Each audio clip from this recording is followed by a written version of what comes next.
অন্য এটা ব্লগলৈ আপোনালোক সকলোকে স্বাগতম জনাইছোঁ। আশা ৰাখিছোঁ আপোনালোক সকলো ভালে আছে। আপোনালোকে ভাবিছে চাগে আজি মই ইয়াতে ভিডিঅ' বনাবলৈ কিয় আহিছোঁ, কাৰণ আমাৰ আজি গছ এডাল পানী বেছি হোৱাৰ কাৰণে গছডাল গুৰিৰ পৰা উভালি গ'ল। এয়া চাওক গছডাল আগত কেনেকৈ পৰি আছে। এতিয়া সন্ধিয়া হৈছে, আমি ঘৰলৈ যাওঁ।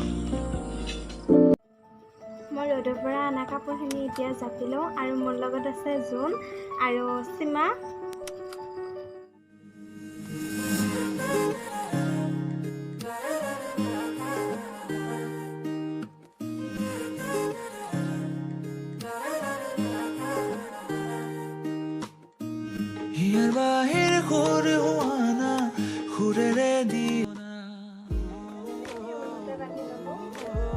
আজি অলপ বজাৰ কৰিলোঁ। আহকচোন চাওঁ কি বজাৰ।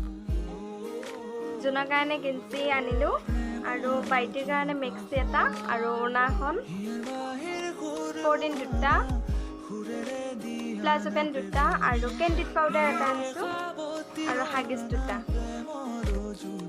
লগতে এইযোৰ চেণ্ডেল আনিছোঁ। কেনেকুৱা লাগিছে মোৰ পেহীৰ ছোৱালী খাই থকা।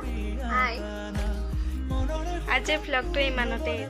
চাই কেনেকুৱা পালে তলত কমেণ্ট কৰি জনাব আৰু যিসকলে মোৰ চেনেলটো নতুনকৈ চাই আছে ছাবস্ক্ৰাইব কৰিব আৰু লগতে লাইক শ্বেয়াৰ কৰিবলৈ নাপাহৰিব।